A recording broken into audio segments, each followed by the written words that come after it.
Hello everyone, welcome back to another English online session. Today I'm going to describe you the balance part of the story, the 100 dresses part 1. Already we knew that there are three main characters, Peggy, Margie and Wanda Petronski. Let me narrate the balance part of the story. Shall we start? Sometimes, when Peggy was asking Wanda those questions in that mocking, polite voice, Mary felt embarrassed and studied the marble in the palm of her hand, rolling them around, saying nothing herself. So sometimes, when Peggy was asking that question about the dress, it embarrassed Mary. But Maddie would not say anything. She just have these marbles, small, colorful pebbles. So she just look at it like she was just examining it. She never interfere in that conversation. But in her mind, she was completely embarrassed. She couldn't ask anything. Not that she felt sorry for Wanda exactly. She would never have paid any attention to Wanda if Peggy hadn't invented the dresses game. So if this game of asking about the dresses, if Peggy wouldn't found and asked this about Wanda, she never bothered about Wanda because Peggy was asking about the dresses. It completely understandable for Mary because she was also wearing the altered dress of others, so she could understand the situation. But suppose Peggy and all the others started in on her next. She wasn't as poor as Wanda, perhaps, but she was poor. If she interfered, if she asked, she also would be the next victim. That's why she was not reacting. She wasn't as poor as Wanda, but still she might be the next victim. That's why she was not reacting to Peggy. Still, she would not like for them to begin on her. She wished Peggy would stop teasing Wanda Petronski. So if she interfered, the other students or Peggy herself start mocking at her. So she was not interfering it, and she was wishing in her mind that someday Peggy would stop mocking at Wanda. Today, even though they had been late to school, Maddie was glad she had not had to make fun of Wanda. She worked her arithmetic problems absent-mindedly, 8 times 8, let's see. She wished she had the nerve to write Peggy a note. Even though they were late to school, Maddie was happy on that particular day, but because they didn't get a chance to tease Wanda. And now it is in the arithmetic class. She was just calculation, doing all these calculation. By the time a thought came in her mind, I couldn't, I couldn't say it directly to Peggy. So why don't I just write a note and give it her? Because she knew she never would have the courage to speak right out to Peggy to say, "Hey Peg, let's stop asking Wanda how many dresses she has." When she finished her arithmetic, she did start a note to Peggy. So I already told you she didn't have the courage to ask Peggy to stop asking this question to Wanda. So after completing her works, she started writing a note to Peggy so she can write it and give it to her. She pictured herself in the schoolyard, a new target for Peggy and the girls. Peggy might ask her where she got the dress that she had on, and Mary would have to say it was one of Peggy's old ones that Mary's mother had tried to disguise with the new trimmings so no one in room 13 would recognize it. While writing, she picturized herself in the place of Wanda. If I say this to Peggy, I might be the next target. Peggy may ask, "Where did you get this dress?" Maddie has to say that this is your old dress. My mother altered it and now I am wearing it. So she lost the courage to write a note to Peggy, imagining or picturizing herself in the place of Wanda Petronski. If only Peggy would decide of her own accord to stop having fun with Wanda. Oh well, Mary ran her hand through her short blonde hair as though to push the uncomfortable thoughts away. So she wished that Peggy should stop this teasing or making fun of Wanda in her accord, her wish, or her decision. Otherwise, nobody could stop her. So this made her uncomfortable. She just ran her hand on her hair. What difference did it make? Slowly, Mary tore into bits the note she had started. She was Peggy's best friend, and Peggy was the best liked girl in the whole room. So it won't make any change. It won't change the behavior of the Peggy. Instead of that, this may create a new target, that is Mary. The other students also join with Peggy to tease Mary. So she just imagined that and tore the paper away. Peggy could not possibly do anything that was really wrong, she thought. As for Wanda, she was just some girl who lived up on Bergen Heights and stood alone in the schoolyard. She scarcely ever said anything to anybody. So, on the one hand, Peggy was a very popular girl, and nobody accept or she herself accept what she was doing wrong. On the other hand, Wanda was a girl of alone. She never had many friends, and she was not a popular girl in the school.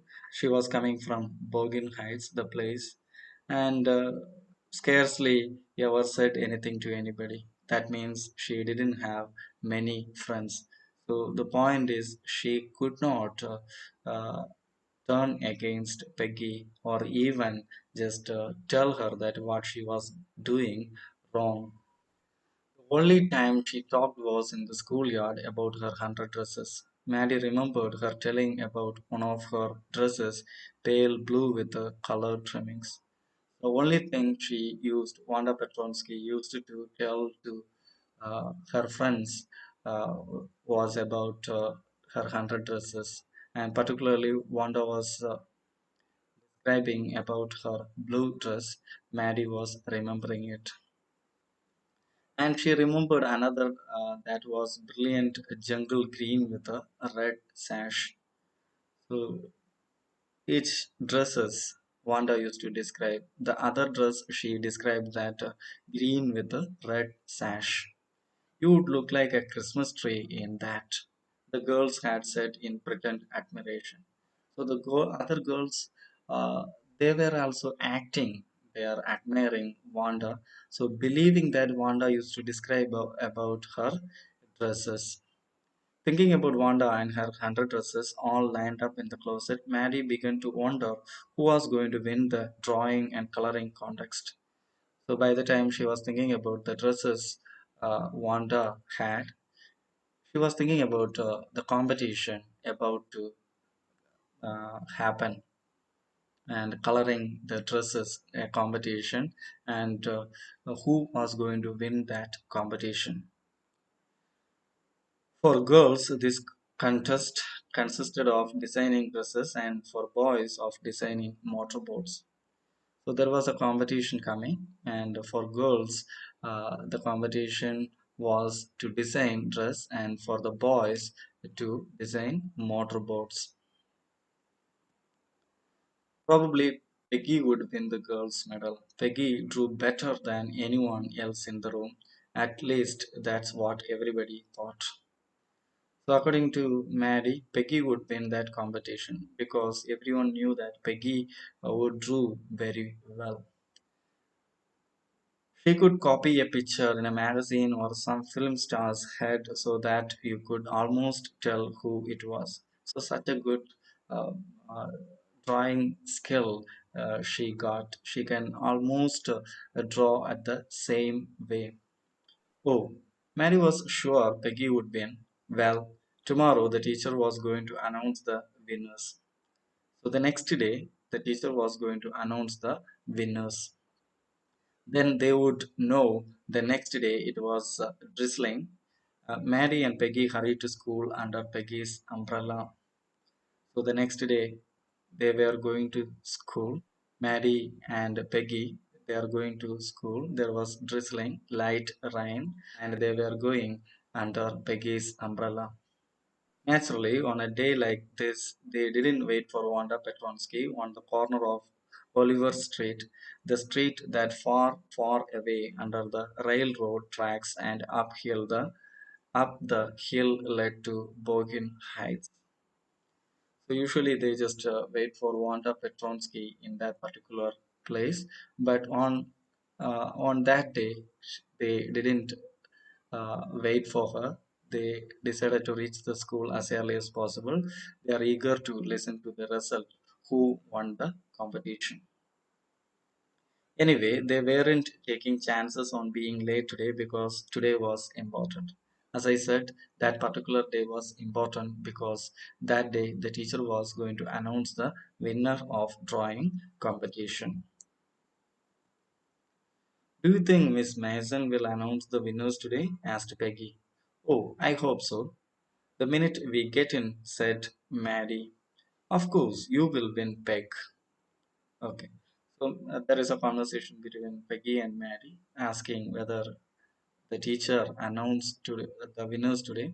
So Maddie was saying that, yeah, today she was going to announce it and you are going to win, Peggy. Hope so, said Peggy eagerly. The minute they entered the classroom, they stopped short and gasped. Gasped means cat once breathed with a open mouth because they were walking for a long time. So they gasped, they just entered the class. There were drawing all over the room, on every ledge and windowsill, dazzling colors and brilliant lavish designs. So they witnessed a lot of drawings just arranged in that room. The ledges means shelf, windowsill, the bottom part of the window, and it was dazzling, extremely impressive, very colorful and brilliant, lavish. So those very colorful designs they could see, all drawn on great sheets of wrapping paper. There must have been 100 of them. So all are just designed or drawn on a wrapping paper, covering paper, and they can count that almost 100 of them were there, the designs. These must be the drawings for the contest. They were. Everybody stopped and whistled or murmured admiringly. After watching those designs, everyone started whistling. The students started whistling and murmuring, talking in a low voice. All are admiring, appreciating the designs they had seen in that particular room. As soon as the class had assembled, Miss Mason announced the winners. Jack Beckles had won for the boys, she said, and his design for an outboard motor was an exhibition in the room tour. So now Miss Mason started announcing the winners. From the boys side, Jack Beckles win the competition, along with the sketches by all the other boys. As for the girls, she said, although just one or two sketches were submitted by most, one girl and room 13 should be proud of her. This one girl actually drew 100 designs. So now she was talking about the design of girls. Most of the girls submitted one or two designs, but one particular girl, and she was saying that the room 13, their class should proud of her. She submitted 100 beautiful designs of these dresses, all different and all beautiful. In the opinion of the judges, any one of the drawings is worthy of winning prize. So the judges told They expressed their opinion that all are very beautiful drawings, and anyone of if you put it in competition, that particular design would win the prize. I am very happy to say that Wanda Petronski is the winner of the girls medal. So now Miss Mason announced the winner of this girls competition. She was Wanda Petronski. Everyone admired, nobody expected this from Wanda Petronski. The dresses she was talking about to the other girls, it was the designs. She was designing these dresses. Unfortunately, Wanda has been absent from school for some days and is not here to receive the applause that is due to her. She was absent. Everyone is applauding, everyone is appreciating, clapping their hands, but she was not there to receive that appreciation. Let us hope she will be back tomorrow. Now, class, you may file around the room quietly and look at her exquisite drawings. The children burst into applause, and even the boys were glad to have a chance to stamp on the floor. So everyone started appreciating each and every drawings, and even the boys stamping their feet on the floor. Put their fingers in their mouth and whistles. The boys are whistling. Though they were not interested in dresses, look, Beck, whispered Mary. There is that blue one she told us about. So particularly these two girls, they were looking at the drawings. Peggy was saying, look at that blue dress. She used to tell us about this beautiful blue dress. Isn't it beautiful? Yes, said Peggy. And here is that green one, boy. And I thought I could. And she saw another beautiful drawing, a green one, and she was wondering that. She was wishing that she could draw like Wanda Petronski. So now they are realizing how skillful this Wanda Petronski was. So this is how the story ends. At the end, it is a surprise to everyone that Wanda won the competition. They were teasing her for a long time, but they never realized that what type of a girl or how talented she was. So the balance part of the story will be narrated in the next lesson, the 100 dresses part 2. Meet you with the next part. Till then, take care. Bye.